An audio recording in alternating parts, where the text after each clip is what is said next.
Bom, olá a todas e a todos. Meu nome é Luiz Maides, sou CEO da Bússola Tech e hoje a gente vai fazer essa conversa no Logitech Talks com três pessoas que muito me inspiram, Luciana De Paz, a Patrícia Redel e o Ricardo Paixão, sobre o papel dos empreendedores na transformação digital do poder legislativo. A gente entende todos os desafios inerentes à transformação digital do poder legislativo, todos os seus desafios, as suas singularidades. Muitas vezes a gente tem que compreender que a Casa Legislativa precisa de alguns cuidados na hora de pensar na sua transformação, seja num processo inovador, no contexto amplo, seja no uso de tecnologia aplicada às suas atividades fim, como o próprio processo legislativo, como a fiscalização da implementação de políticas públicas. Hoje, o nosso papel aqui é pensar como o servidor público pode ser um poderoso aliado junto com os empreendedores deste processo dentro das casas legislativas, pensando em câmaras municipais, assembleias legislativas, Câmara dos Deputados e Senado Federal do Brasil, assim como outros tantos parlamentos. O que a gente vê é que o processo de transformação digital é um processo que não é avesso ao risco. Ele requer uma certa ousadia institucional para que a gente possa testar novas metodologias e implementar novas soluções. Quando a gente pensa no papel do empreendedor, a gente pensa no papel de racionalização dos custos, de melhoria da efetividade dos processos e da redução do risco na hora que a casa busca implementar esse tipo de processo. Risco financeiro, risco político, risco administrativo, risco cultural, tantos outros. Uma vez que a gente vê que diferentes empreendedores estão implementando soluções em diferentes casas legislativas. Porque apesar de nós vermos diferentes dinâmicas em cada casa legislativa, e a Bússola Tech a gente vem trabalhando em mais de 30 países, a gente vê que quando você tira aquele ruído da dinâmica política local, quando você retira uma análise num aspecto mais cultural, olhando para a tradição da casa legislativa, os problemas que os parlamentos têm para a transformação digital são rigorosamente os mesmos. Todos eles passam pelos mesmos desafios, pelas mesmas etapas. E muitas vezes os empreendedores já apoiaram outras casas legislativas e podem continuar apoiando aquelas que estão entrando e que estão pensando nesse processo, acumulando, assim, todo aquele conhecimento que já foi implementado. A dinâmica do debate hoje, eu vou trazer algumas provocações para os nossos debatedores, que eles vão poder comentar sobre a resposta do anterior, e assim a gente vai ter uma dinâmica mais fluida de conversa sobre esses especialistas.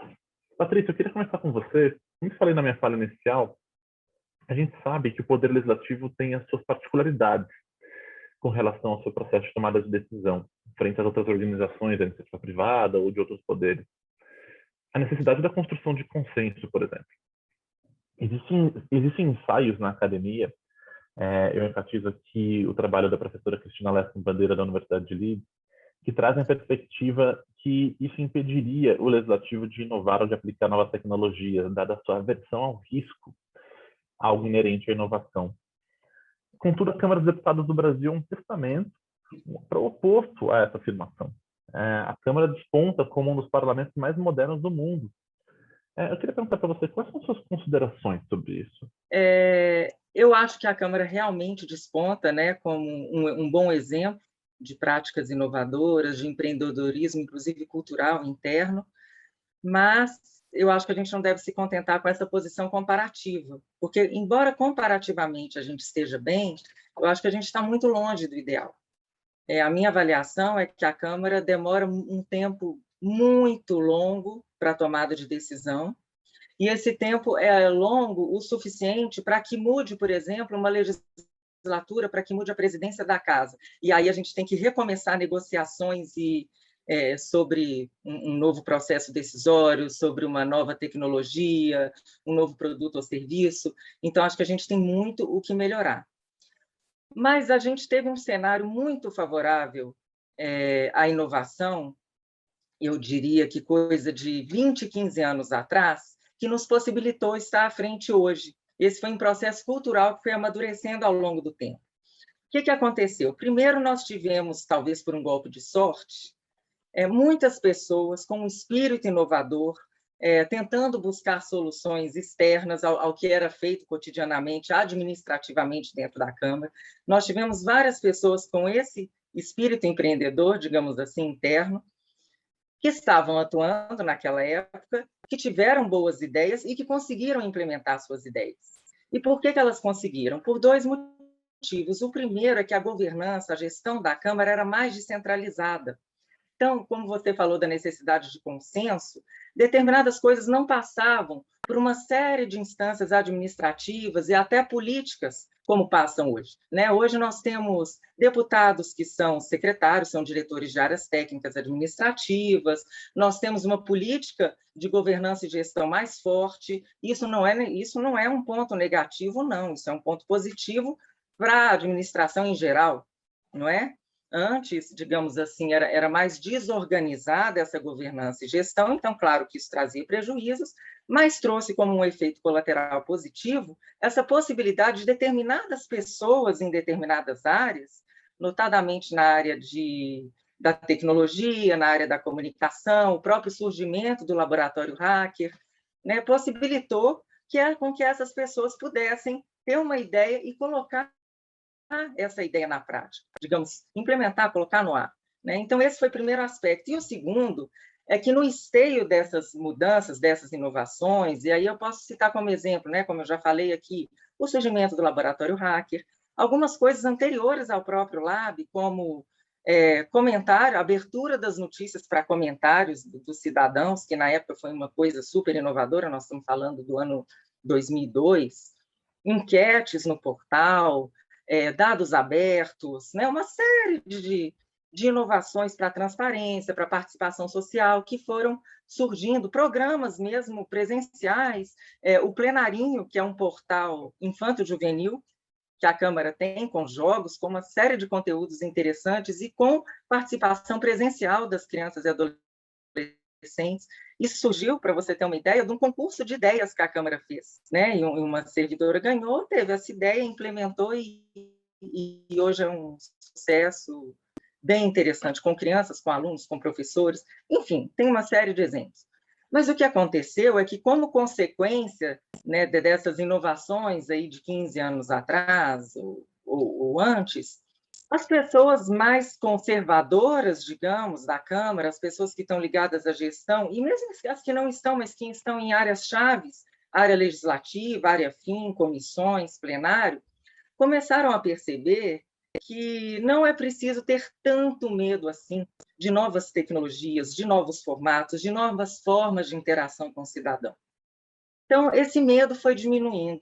A gente também começou a ter uma expertise, uma experiência de como lidar com essas novidades, e isso foi tirando um pouco a resistência interna. Então, hoje eu diria que a gente tem um campo mais fértil, mais fácil, uma estrada que já foi aberta aí por bandeirantes anteriores, que facilitam essa tomada de decisão, esse consenso em prol de novas tecnologias e inovações. Eu acho que o nosso ponto fraco, realmente, hoje são o excesso de instâncias e a demora na tomada de decisão. A gente perde muito tempo para tomar decisões relativamente simples. Obrigado, Patrícia. Luciano, você gostaria de comentar na minha pergunta aí sobre o que a Patrícia acabou de falar? Luiz. Patrícia, bastante interessante a trajetória da Câmara dos Deputados aí, com relação ao processo de modernização, de informatização. Tivemos uma oportunidade de acompanhar bastante coisa dessa evolução da Câmara dos Deputados e gostaria de fazer um paralelo dessa trajetória da esfera federal com as casas da esfera municipal. Algumas câmaras municipais, elas começaram o mesmo processo na mesma época, porém com vamos dizer assim, recursos financeiros diferentes, uma cultura diferente, porque interior, o pessoal pensa de uma maneira um pouco mais fechada, mais tradicional. Então, tem Câmara ainda que está na época pré-histórica, vamos dizer assim, na era da informatização. E a gente segue muito como exemplo a Câmara dos Deputados, o próprio Senado Federal. Na minha época, como ex-servidor público, eu fui servidor de Câmara aqui do meu município, a gente pôde participar de vários eventos do Interleges, do próprio Senado Federal, da Câmara dos Deputados, e a gente conseguiu assimilar muita coisa, muitas ideias do que vocês implementaram. Infelizmente, o parlamento brasileiro, o poder legislativo brasileiro não é uniforme, né? Felizmente também, por outro lado, né? Eles têm a sua autonomia. Então, nós temos uma diferença muito grande de processos, né? De níveis de maturidade tecnológica. É um desafio muito grande hoje para a sociedade brasileira tentar igualar isso, né? Porque nós temos bastante diferença de recurso, inclusive financeiro. Processo eletrônico, a informatização digital, ela também envolve, né? O investimento, a questão de despesas, dotações orçamentárias, e além disso, a questão cultural. Então, eu acho que nós temos aí um desafio grande pela frente para tentar democratizar. Quando eu falo democratizar, não a nível de sociedade apenas, de população, mas em nível de poderes mesmo.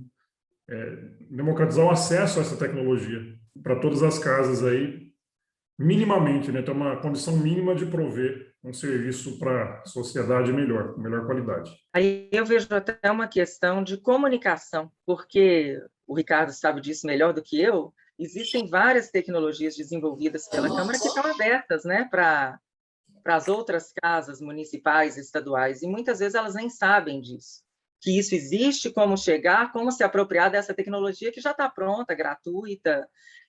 Tem uma questão aí também de como melhorar essa rede do legislativo. Obrigado, Luciano. Obrigado, Patrícia. Ricardo, quer fazer algum comentário sobre o que a gente está conversando? Bom, eu estou bem menos tempo na Câmara que a Patrícia, né? Mas, tipo assim, a Patrícia já foi minha chefe lá no Lab. Mas, assim, eu queria relatar, na linha do que ela falou, né, de coisas, de possibilidades, uma experiência que é um tanto quanto inédita, assim, do espaço que realmente a gente tem para poder inovar na Câmara. Um dos programas que eu fiquei responsável lá no Lab, eu acho que essa é uma experiência interessante, que ilustra o potencial que a gente tem, o espaço que tem de inovação. A gente resolveu fazer um programa, porque o Lab trata com várias iniciativas externas, né? Por exemplo, sei lá, o projeto Serenata de Amor, que é uma iniciativa que usa dados abertos da Câmara para fazer fiscalização do próprio parlamento. Então, essa e outras iniciativas, né, a gente tem muito contato com esse pessoal, a gente notava que elas tinham um problema de continuidade, porque isso era feito de maneira amadorística, os caras faziam crowdfunding, mas depois não conseguiria continuar porque não tinha mais fundos para isso, a iniciativa terminava sem recursos e eventualmente era abandonada. Então, a gente pensou numa espécie de pensar no que você está chamando hoje, né, de setor 2,5, né? Não é um setor comercial, não é uma ONG, é uma coisa no meio do caminho que poderia ser sustentável, né? Hoje, essas coisas estão recebendo o nome de empreendedorismo de impacto, em seus, usando agora a sigla mais corrente, né, ESG, né? Mas a gente desenhou um programa uma espécie de programa de aceleração de startups focado nesse público. Então, a gente conseguiu, isso foi feito num tempo recorde. Eu vim do antiga MIDI, que hoje é o Ministério da Economia, e lá tem um programa que chama Inovativa Brasil. A gente conseguiu usar a estrutura deles, isso foi feito tudo de maneira informal, foi resolvido via um e-mail entre o secretário lá da pasta, lá do Ministério, e o diretor do Lab na época, era o Paulo Henrique, e a gente tocou esse programa. Então, tipo assim, ele passou por várias fases, algumas eram empresas, outras eram até ONGs, a gente admitiu ONGs, foram para a final em São Paulo e pegaram durante esse processo aí metodologias, mentorias, etc. e tal, que puderam ajudar essas pessoas a ter mais recursos para que os projetos, essas iniciativas fossem sustentáveis. Então, tipo assim, isso é uma coisa que não se imagina que se faz dentro do parlamento, né? E a gente conseguiu fazer isso lá nesse espaço de inovação que estava disponível. Eu concordo com a Patrícia nesses outros, no ponto principal que ela colocou lá, que realmente o processo decisório tem muitas instâncias, eu acho que muitas dessas instâncias não agregam valor e isso acaba retendo, mas assim, mesmo assim a gente tem esse espaço disponível para poder fazer inovação. Perfeito. Patrícia, você quer deixar seus comentários finais em cima do que a gente está conversando nessa rodada? Não, acho que já disse, todos já disseram tudo que eu poderia dizer. Perfeito. Luciano, queria começar a segunda rodada com você. Eu não fiz na sua apresentação, mas além de empreendedor, você foi um servidor do Poder Legislativo Municipal, que saiu do serviço público para empreender e ajudar as casas em um processo de modernização, apoiando na transformação do Poder Legislativo. Óbvio que sempre ciente dos limites que o equilíbrio de poder interno, a tradição institucional, como você mesmo mencionou, impõe. A gente vê um movimento em muitas casas de racionalizar os recursos internos, focando o tempo e energia do servidor no desenvolvimento da estratégia de transformação digital, enquanto a implementação conta com a participação de empreendedores privados, como você e tantos outros. Na sua visão, de que forma a participação dos empreendedores privados na transformação digital do Poder Legislativo pode mitigar o que eu comentei na minha introdução, que aqueles riscos inerentes à inovação? Pois é, Luísa. A gente, na verdade, a gente adquiriu essa experiência de poder público, de Câmara Municipal, principalmente câmaras de pequeno e médio porte, na prática, né? Realmente a gente vivenciou isso e confirmou que existem dificuldades culturais, dificuldades técnicas. As casas de pequeno porte não têm sequer estrutura de TI. Eles não têm sequer pessoal concursado ali da área de TI. Então, para acessar essas tecnologias e ter uma segurança jurídica, uma segurança de projeto, eles precisam de apoio, né? Esse apoio atualmente está vindo através da iniciativa privada, né? De empresas que prestam essa consultoria, que prestam essa implantação. E passa muito realmente pelo investimento, né? Quando a gente fala de ferramentas de software de código aberto, né, esse tipo de coisa, o software aberto a gente costuma tratar como uma ferramenta perene. É uma ferramenta que pode continuar o tempo todo na casa, mas como as câmaras não têm condição de implantar, elas buscam na iniciativa privada. Por exemplo, buscar um exemplo da Câmara dos Deputados, que eu acho que, em termos de inspiração, é muito bom para as casas, mas na prática, para implementar localmente, fica quase impossível, né? Porque não tem ninguém lá para tocar o projeto dentro da casa e eles mudam muito, né? Quando muda a mesa, muda todos os servidores. Câmaras de pequeno porte, elas têm uma quantidade de servidores de carreira muito pequena. Hoje os tribunais eles estão exigindo meio a meio, mas para os senhores terem uma ideia, a casa que eu trabalhava tinha 4 servidores concursados e 60 comissionados. Então, como é que a gente tocava uma coisa dessa, né? Com essa rotatividade grande, muda tudo. Então, passa por uma questão de planejamento estratégico, uma mudança cultural, né? Delegação de responsabilidades. Enquanto as casas não tiverem quadro efetivo para tocar isso, a iniciativa privada é muito importante para apoiar nessa questão de evolução, de desenvolvimento, implementação. E eu percebi, estando lá dentro, né, da casa, que atuando na iniciativa privada eu teria mais condições de colaborar com um número maior de casas. E na prática isso vem acontecendo realmente, né? A gente tem um alcance maior. Perfeito, Luciano. É interessante a sua resposta, já passo a palavra para o Ricardo, porque a gente vê, inclusive, aqui no Brasil e em outros países também, que esse processo que está acontecendo de transformação digital, muitas vezes ele contempla para aquela casa legislativa algo que é novo, uma novidade, são diferentes desafios que ela nunca viu antes. Mas certamente você já viu isso em 10, 20, 30 outras câmaras municipais ou outras legislaturas. E a gente vê muito isso, por exemplo, durante a pandemia, onde a gente viu um processo acelerado de tentativa de digitalização, apesar de não ser uma transformação digital, mas isso acelerou e exigiu que as casas repensassem a sua estratégia digital como um todo. Então, a gente viu na época casas implementando soluções que não eram adequadas ao poder legislativo, inclusive. Isso gerou disfunção no processo legislativo. Eu lembro de um colega servidor falar: cara, a gente implementou um sistema que está pior que o analógico. Então, justamente esse conhecimento especializado que os empreendedores que trabalham no legislativo, ele é muito importante. Ricardo, você gostaria de comentar em cima do que eu perguntei e da resposta do Luciano também? Oi, Luiz. Eu acho que é o seguinte, realmente, eu acho que, dada a realidade da Câmara, né, que, tipo assim, você tem um quadro permanente grande da Câmara dos Deputados, então, tipo assim, aqui a gente tem uma continuidade de projeto, isso não chega a ser um problema muito grande, mas, assim, eu acho que no cenário que ele escreveu, eu diria quase impossível, realmente, né, tipo assim, com esse tipo de proporção. Por outro lado, a questão de abertura para o setor privado, a gente entende aqui, o Lab Hacker sempre nasceu poroso, né? Então, tipo assim, é um hub de agregação, e a gente entende o setor privado aqui como uma coisa mais ampla, né? Inclusive de iniciativas como essa que eu citei aí e outras. Então, a gente está em diálogo constante. Eu acho que de iniciativas dessas, especificamente, que aumentem a comunicação do parlamento com a sociedade, né? Ou que usem algum tipo de dado do parlamento para poder fazer... por exemplo, atividades como essas de fiscalização, como eu já citei esse exemplo aí, e outras coisas.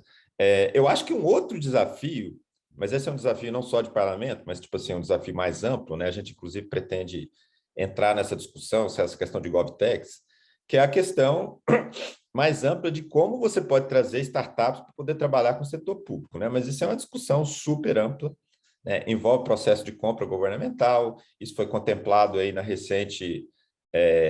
nessa legislação que foi aprovada agora sobre startups, né? Saiu aquele marco regulatório de startups, eu inclusive participei da redação do pré-projeto, e essa é uma discussão mais ampla, mas tipo assim, não sei se você quer levantar esse tipo de discussão aqui, mas tipo assim, é outra conversa, né? Que isso não é só uma questão do legislativo, é uma questão do governo como um todo, né? Como é que você vai facilitar esse acesso? Perfeito, Ricardo, obrigado.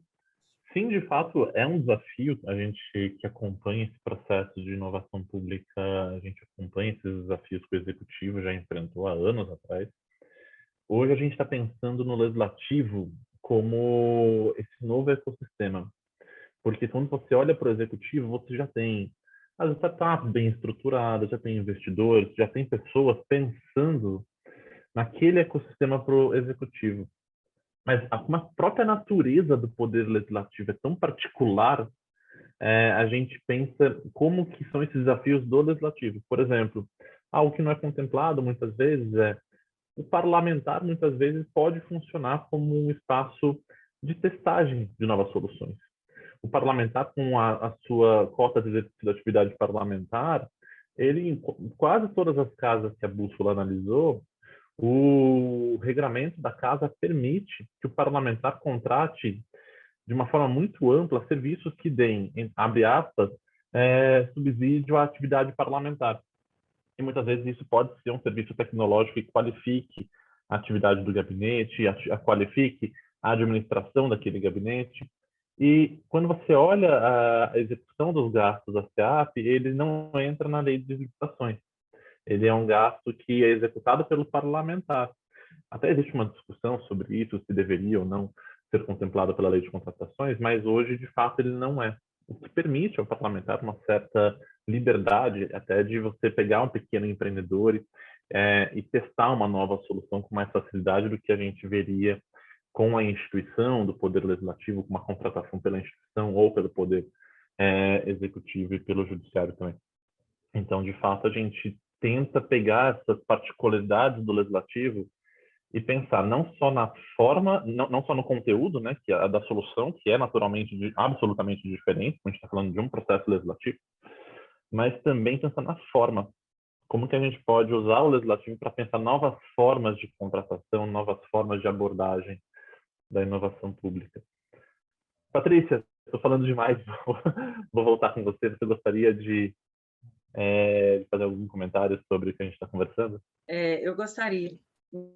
Nesse meu tempo aí de Câmara, né, já vão mais de 20 anos, não vou nem entrar nesse detalhe, mas eu vejo o seguinte: a Câmara está indo por um caminho e por uma escassez de concurso, e não há mais, até uma mudança de estratégia mesmo, de RH. Né?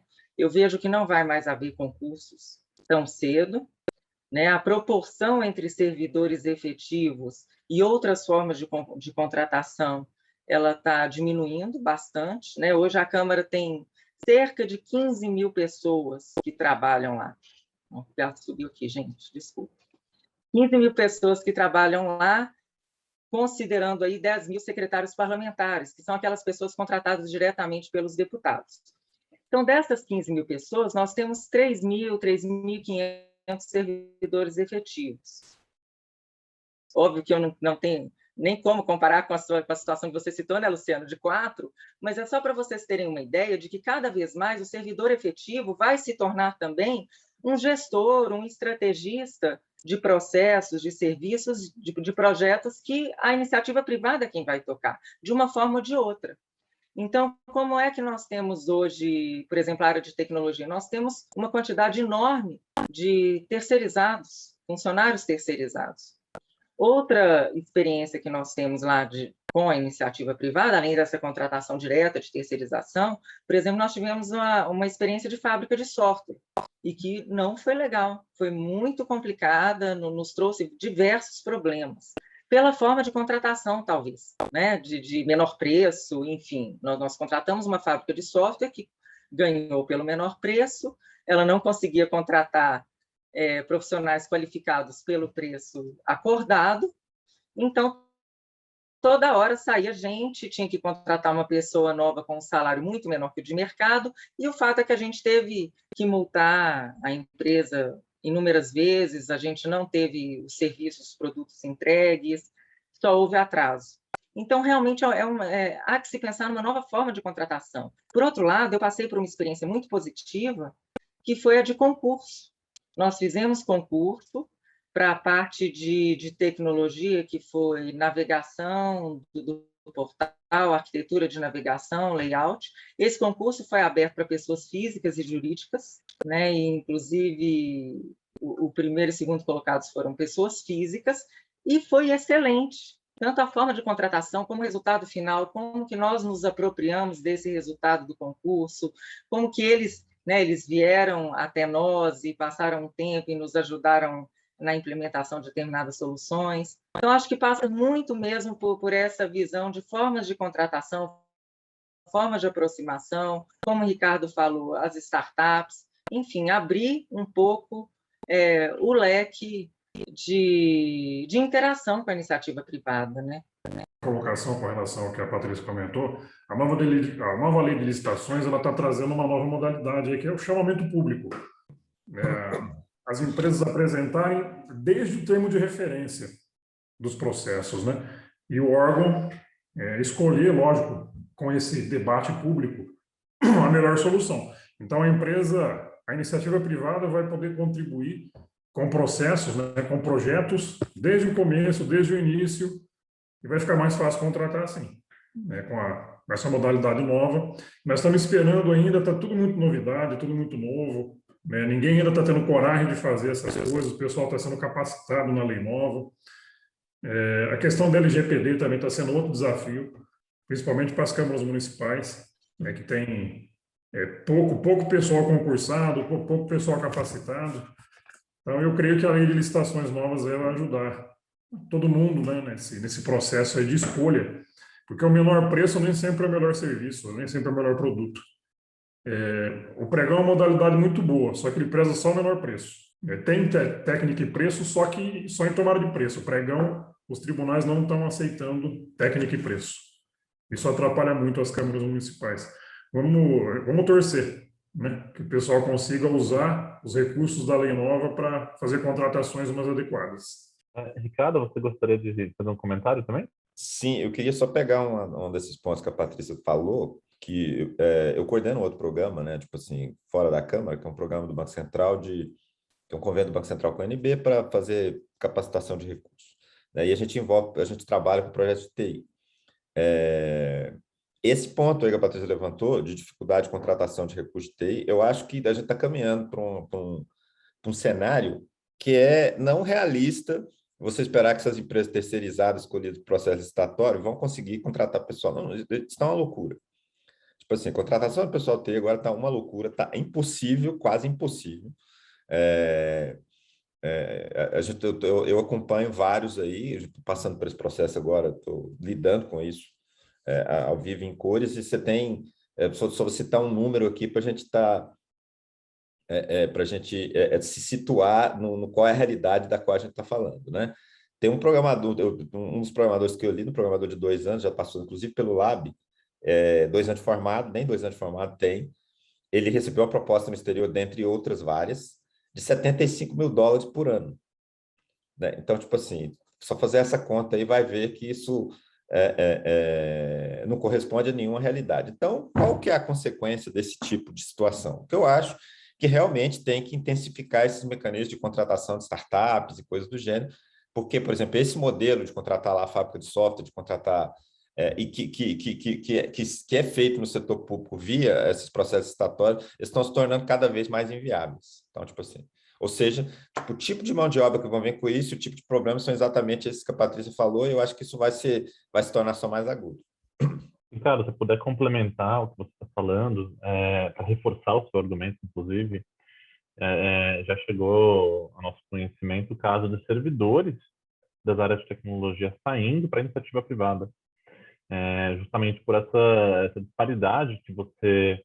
o Luciano aqui claramente é um caso, mas recentemente, quando a gente teve essa situação da pandemia, a gente viu a flexibilização de você poder trabalhar remotamente. Então, muitas empresas na Europa, nos Estados Unidos, absorvendo e trazendo essas pessoas.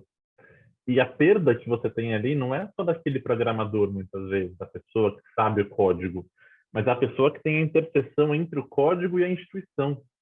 É o cara que entende de um lado minimamente do processo legislativo, da natureza dele, do outro lado ele tem o código.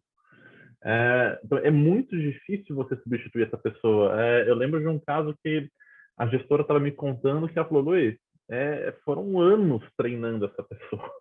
Eu não tenho como substituir. Agora eu vou ter que pegar uma outra pessoa e treinar anos de novo, porque não existe no mercado alguém que tenha essa interseção e que eu possa trazer para dentro da minha equipe, como um servidor público. Então, de fato, é um desafio, mas eu não creio que é um desafio só do Poder Legislativo. Me recordo que meu primeiro estágio foi numa associação que representava as empresas de tecnologia, mais de 10 anos atrás, e isso já era um problema. Então, eu já tinha pensando quais eram os programas de fomento que eram necessários fazer para melhorar a formação, para você ter mais profissionais. Então, claramente, isso não é um desafio do Legislativo, mas certamente ele é potencializado pelo impacto que ele tem dentro das organizações do parlamento. Ricardo, entrando na nossa terceira rodada agora de perguntas, o Lab Hacker, como você mencionou, atua como esse espaço poroso, né? Essas palavras, o espaço de transição entre os atores internos da Casa Legislativa, os servidores, o staff parlamentar e os parlamentares, e os atores externos, mais notavelmente, para o nosso debate de hoje, os empreendedores LegTech. Atualmente, em outros parlamentos, não é comum a gente encontrar esses espaços dedicados ao debate sobre inovação, como a gente vê no Lab Hacker ou no NaInova aqui no Senado Federal. Alguns parlamentos ao redor do mundo desenvolveram as suas comissões de modernização do Congresso, ou comissões de modernização do parlamento para servir com um propósito similar. Porém, eles são geridos pelos parlamentares, não pelos servidores. Como um exemplo mais notável, a gente tem a Comissão de Modernização do Congresso Americano, the Selected Committee for the Modernization of Congress. Você tem na Argentina, tem no Chile, você tem aqui no Brasil também, no Senado Federal.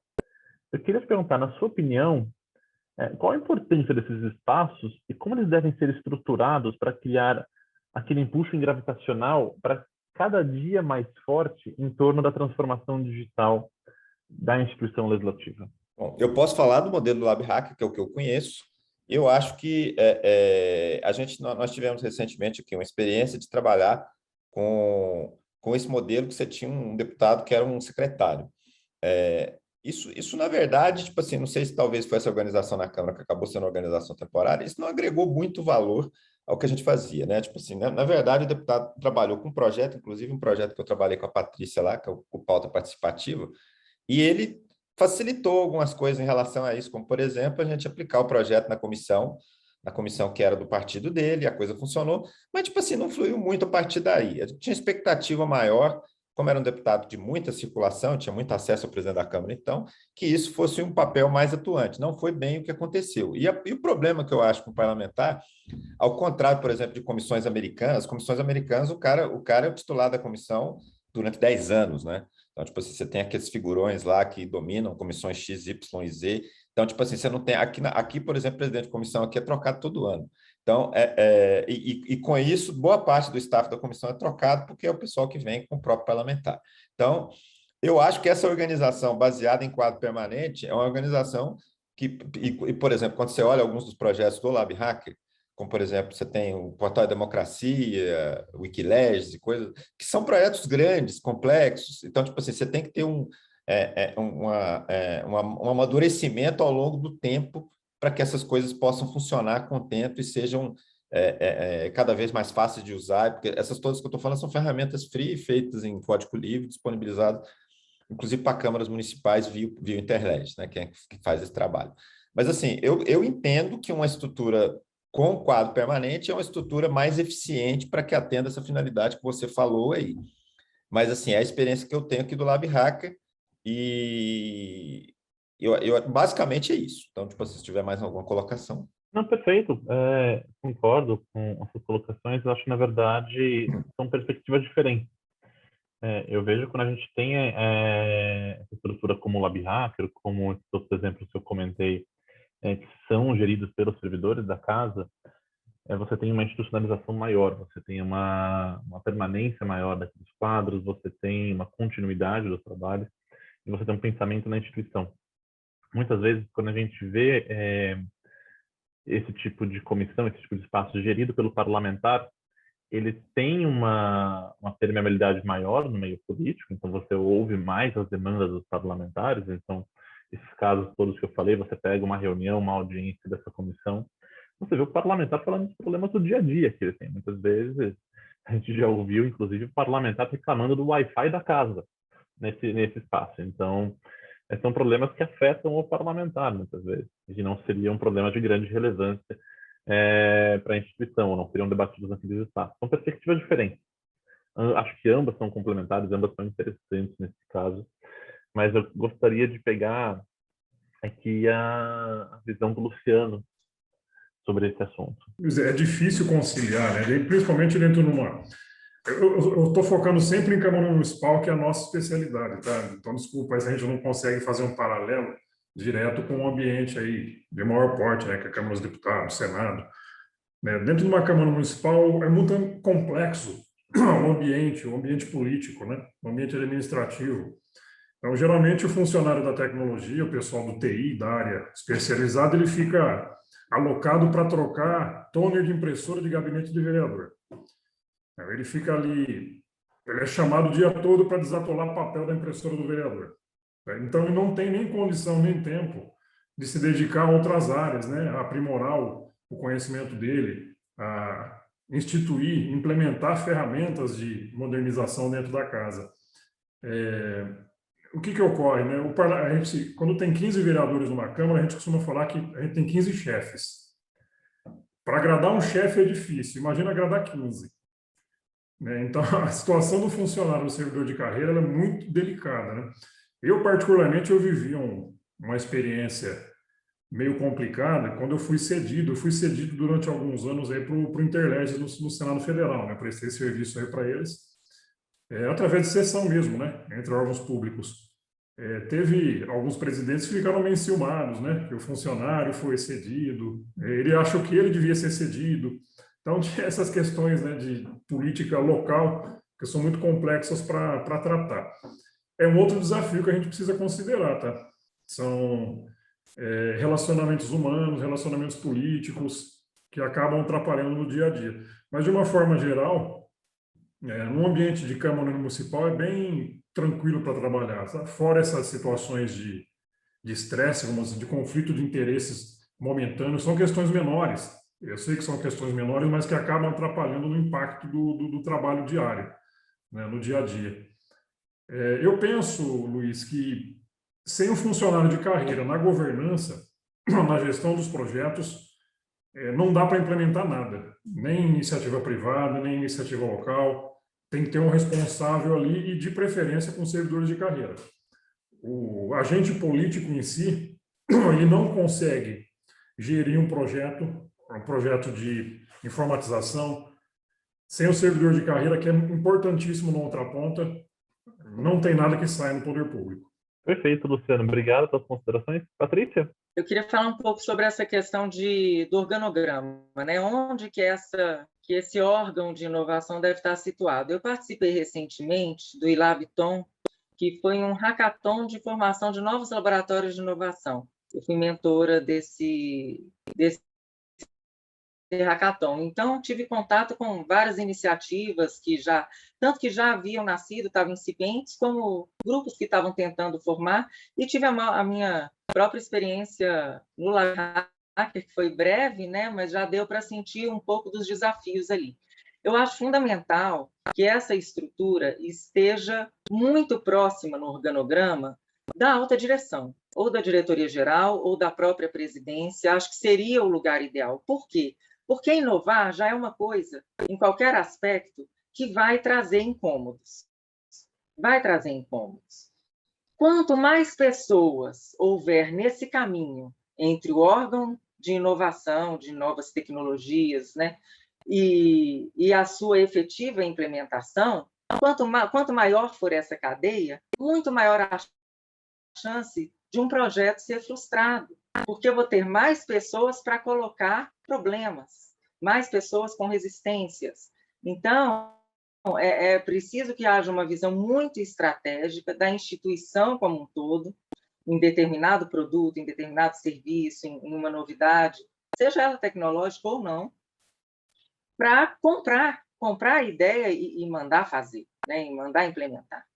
Por isso que eu acho que o ideal é que esse órgão esteja o mais próximo possível da área bem estratégica, do tomador final de decisão, para evitar essas muitas pedras no meio do caminho que podem matar um determinado projeto antes do nascedouro, podem pedir que ele chegue lá no tomador de decisão. Perfeito, Patrícia. Obrigado pela contribuição. Ricardo, quer fechar essa rodada? Eu concordo com a Patrícia. Lá o Lab Hacker passou por, tipo assim, nasceu junto com a diretoria-geral da Câmara, ficou bastante tempo na diretoria-geral da Câmara, depois mudou para uma secretaria nova que foi criada, que é a CEMID, e agora mudou de novo. Então está numa área, que é a área de projetos da Câmara agora, que a gente, inclusive, está trabalhando esse relacionamento, né? Que a área de projetos é uma área de projetos internos, né? Que chama a PROGE. Então, a gente agora está construindo com eles o fato que, tipo assim, nós seremos, então, a interface para projetos externos, né? Então, tipo assim, mas ainda assim essa área é ligada diretamente à diretoria-geral. Então, tipo assim, concordando com a Patrícia, esperando que a gente não tenha, assim, mais instâncias decisórias a serem vencidas sem agregação de valor. Mas, assim, essencialmente estou de acordo. Perfeito, Ricardo. Gente, a gente está chegando na última questão, na última rodada da nossa conversa de hoje. É uma pergunta que, diferente das outras, eu não vou pedir para vocês comentarem a resposta do anterior. Eu vou pedir para vocês trazerem os seus comentários diretamente da pergunta. Obviamente, se vocês quiserem fazer algum comentário do que foi dito anteriormente, vocês fiquem absolutamente à vontade. Frequentemente, a gente fala sobre o poder da tecnologia aplicada na melhoria do processo legislativo. Embora a gente possa ver muitas semelhanças nos desafios enfrentados pelos legislativos, sabemos que eles têm regimentos diferentes e que, no final, impactam o processo legislativo. Como a gente pode explicar aos parlamentares, de uma forma clara e compreensível, para eles o que é inovação e o que é a transformação digital? Queria começar com a Patrícia. Primeiro é o setor, se houver, né, um setor de comunicação de cada casa, tratar o deputado como um cliente da comunicação interna. Eu vejo que muitas vezes isso não acontece. Eu acho que na própria Câmara dos Deputados esse é um processo bastante deficiente. A nossa comunicação interna ela trata de um público geral de servidores, mas é preciso haver, sim, uma comunicação interna direcionada para o parlamentar. No nosso caso, em todas as casas são muitos parlamentares, mas no nosso caso, imagino, 513, né? Tem que haver conversas com esses chefes de gabinete, não é só assim um produto pasteurizado, um e-mail, não, tem que haver, eu acho que encontros presenciais com deputados, com líderes partidários, com os chefes de gabinete, para explicar mesmo, explicar as vantagens de determinadas inovações, dirimir as inseguranças. Muitas vezes o parlamentar de Câmara e Senado, mais ainda, né, são pessoas mais velhas, que às vezes têm uma insegurança com a tecnologia, ou desconhecimento mesmo. Então, é importante ter um plano de comunicação interna voltado para o parlamentar, sabe? Para tratar dessas questões de segurança da informação, de segurança dos processos, de vantagens nos casos em que a gente estiver tratando de interação com o público externo, porque muitas vezes eles veem essa interação como ameaça e não como uma vantagem, um processo mais transparente, um retorno da sociedade, por exemplo, sobre um projeto de lei que ele está apresentando ou relatando, né? Essa interação maior, é preciso mostrar para ele as vantagens desse processo e como que o próprio trabalho dele de parlamentar pode ganhar visibilidade, como que ele mesmo pode usar essa interação para capitalizar na próxima campanha dele, porque eles têm interesse nisso, né? Qual o ganho, não só o ganho legislativo, mas o ganho para ele como figura política. E dá para, sim, conciliar tudo isso. Então, acho que é importante isso, um plano de comunicação interna, com conversas mais direcionadas, com públicos específicos, e uma coisa mais direta mesmo, tete a tete, sabe? Mais do que panfletos, folders, notícias na intranet, eu acho que isso não é muito eficiente. É uma estratégia muito mais de convencimento do que de informação. Ricardo, você gostaria de responder essa pergunta também? Da minha pouca experiência, né, comparado com a Patrícia, eu diria que é o seguinte, depende do tipo de ferramenta que a gente está tratando agora, isso não tem como dar uma resposta geral, na minha opinião. Por exemplo, você tem coisas como o Wikileges, né, que é uma ferramenta que permite que o parlamentar, caso queira, coloque, por exemplo, o seu projeto de lei lá, ou pode ser um relator de comissão, uma coisa dessa, para o projeto de lei para receber comentários externos, né? Isso é uma coisa muito particular, essa é uma ferramenta que já está disponível aí já há algum tempo, alguns anos, e ela tem sido usada de maneira esparsa por parlamentares que têm determinado perfil ideológico, porque tem mais interação com o seu eleitorado, que julga que os inputs que o eleitorado possa dar naquilo ali sejam coisas úteis e daí por diante. Então, tipo assim, eu não vejo que isso aí, para esse tipo de ferramenta, você vai ter uma modificação muito grande, porque você vai ter sempre um determinado grupo de, digamos, parlamentares clientes que se interessam para usar isso, tem outros que não. Né? Agora, por outro lado, você tem coisas, eu acho que uma outra maneira de engajar parlamentar nessa transformação digital, eu acho que é institucionalizando as coisas. E aí eu dou um outro exemplo, que é exatamente de audiências interativas. Hoje, para que uma audiência pública ela seja uma audiência interativa, na prática, no sistema da Câmara, que é o CILEG, que gerencia essas coisas todas, a pessoa da comissão ela clica um checkbox lá. Então, tipo assim, isso é uma coisa muito fácil. Então, tipo assim, isso já está dentro da rotina. Então, inclusive, pelo fato agora que, especialmente no ano passado, né, que a Câmara não teve atividades externas praticamente, o uso dessas audiências interativas, ela explodiu. Então, tipo assim, eu acho que tem dois caminhos aí vistos do ponto de vista da experiência que a gente já teve aqui. Um é esse, que você vai ter ferramentas que vão ser usadas por um determinado grupo parlamentar que tenha mais afinidade por isso. E, claro, você pode fazer todo um papel aí de educação, mostrar que isso existe, de divulgação, mas eu não acho que o que esses anos aí mostraram é que, tipo assim, você vai ter um grupo de parlamentares com determinado perfil que vai usar isso, outro não. E do ponto de vista de uso mais maciço, você ter capacidade de institucionalizar o uso de ferramenta, que aí você vai ampliar a possibilidade que isso seja usado em escala maior. Basicamente, do meu ponto de vista, da maneira que eu vejo, funciona assim. Perfeito, Ricardo, obrigado. Luciana, você gostaria de trazer comentários em relação a essa pergunta? Sim. Complementando, concordo completamente com o que a Patrícia comentou. O convencimento dos parlamentares é uma peça importantíssima aí para um sucesso de qualquer implementação, de modernização do Poder Legislativo, né? E também concordo com o que o Ricardo disse, institucionalizar o processo. Como é que a gente faz isso? Nos trabalhos que a gente realizou e realiza até hoje em câmaras municipais. Elaborado projetos de resolução para aprovação em plenário.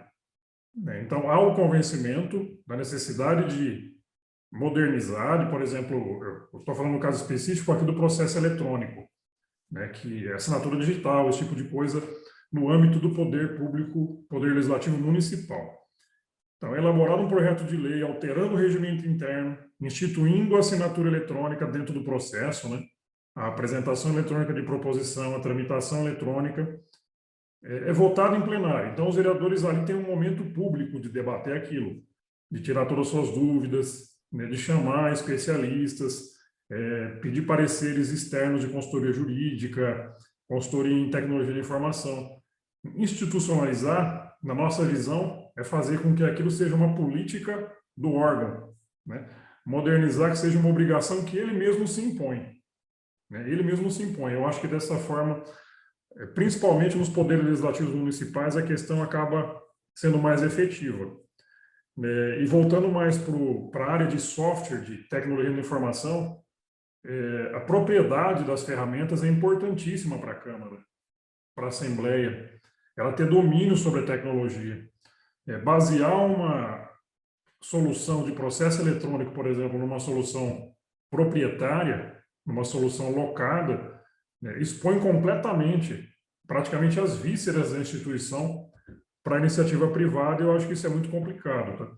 Ferramentas de código aberto, ferramentas em que a casa tenha a propriedade, eu acho que é o mais adequado, até pela experiência que a gente já teve contratando ferramentas, usando ferramentas, enfim, é um caminho mais seguro para casa, depois de implementado o processo.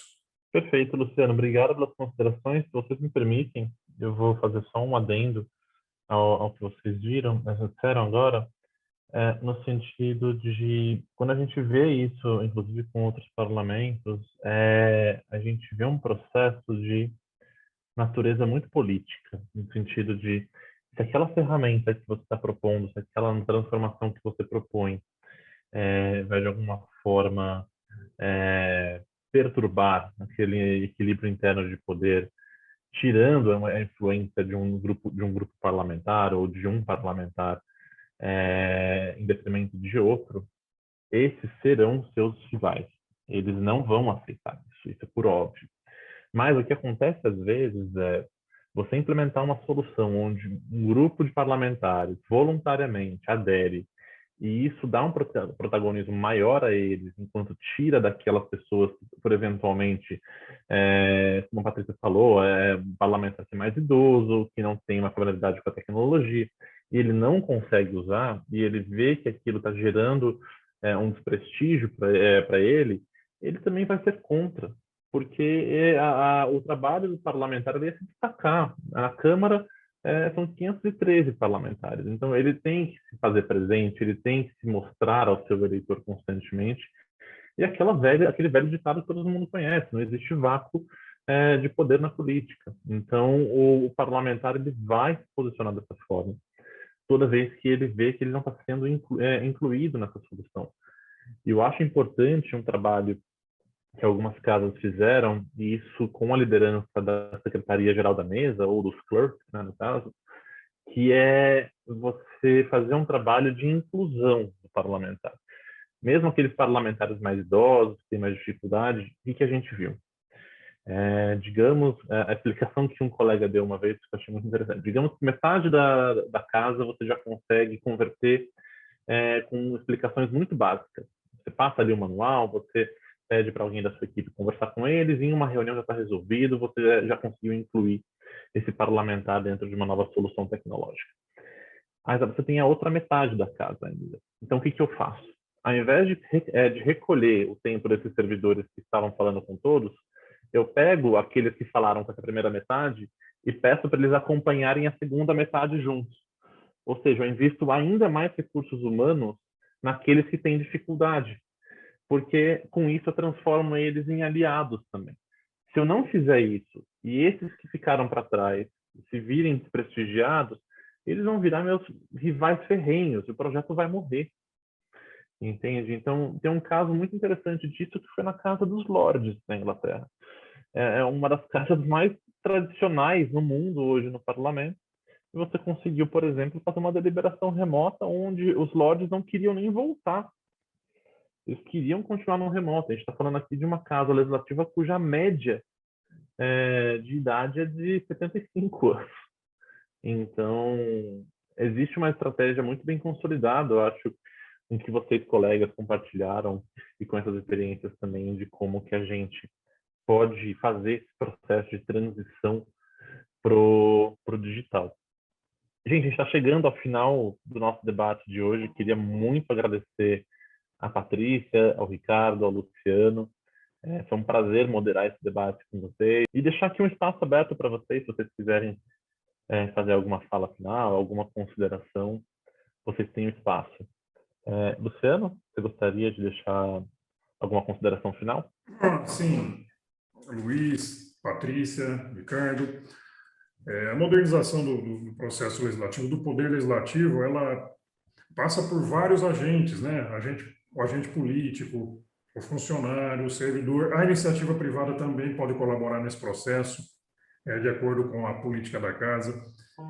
Eu acho que a colaboração de todos esses agentes é primordial para que o processo, a modernização, a tecnologia seja implementada de uma maneira mais eficaz no poder legislativo. Todos esses atores têm seu papel, né, dentro desse contexto. Então, obrigado, Luiz, pela oportunidade. Obrigado, Patrícia, Ricardo. Né? A gente pode colaborar bastante aí para a sociedade através do nosso trabalho. Obrigado, Luciano. Patrícia, você quer deixar suas palavras finais também? Eu queria agradecer pela oportunidade e deixar assim, um alerta, um lembrete para todas as casas aí que estão nos assistindo, inclusive para nós, para a Câmara, que é muito importante inserir nessa conversa, nessa discussão aí de novas tecnologias e de empreendedorismo, o pessoal da área jurídica, da área de contratos, da área de licitações. Essas pessoas têm que estar inseridas nesses debates e buscando as soluções. Não é só sair uma nova lei, a gente pode colocar startups, a gente pode agora ter uma nova modalidade de contratação, né, do chamamento público, enfim. Mas eles têm que ser instados, né, a buscar soluções, a utilizar esses mecanismos legais. Não basta existir a lei, né? Agora tem que existir a cultura de utilizar os benefícios dessa lei. Então, de repente, fazer esse tipo de encontro com esse pessoal, esse tipo de discussão com esse pessoal que está lá mais escondidinho na área administrativa, na área jurídica, legal, eles é que vão fazer isso lá para frente. Excelente provocação, Patrícia. Saiba que a gente vai ouvir esse chamado. Para a gente trazer o pessoal da área de compras, da área de contratação para conversar também. Ricardo, você gostaria de deixar suas falas finais também para o nosso público? Bom, queria agradecer aí a oportunidade também de poder falar aqui e, tipo assim, cumprimentar aí tanto você, Luísa, Patrícia, Luciano. E o que eu acho, assim, só um comentário que eu acho que, às vezes, você tem um fator externo que determina esse processo de digitalização e acelera ele. Eu acho que a gente não pode esquecer da influência que foi a pandemia. Então, tipo assim, eu acho que você teve... a pandemia, que foi um fator externo, acabou forçando mudanças que ninguém esperava que acontecesse num prazo tão curto. Eu acho que isso foi um fator de pressão. Então, tipo assim, hoje você tem na Câmara o sistema de decisão remoto, que está funcionando bem, e daí por diante. Então, acho que, às vezes, você tem elementos desse tipo aí que acabam forçando um processo, talvez não da maneira como a gente queira, mas, assim, que são determinantes. Eventualmente, nesse período pós-pandemia, aproveitar algumas dessas modificações que foram feitas, né, para poder tornar o trabalho melhor, mais afeito ao cidadão e daí por diante. Perfeito, Ricardo. Muito obrigado. Obrigado, Patrícia, Luciano, Ricardo, pela participação de hoje. Um grande prazer contar com vocês aqui.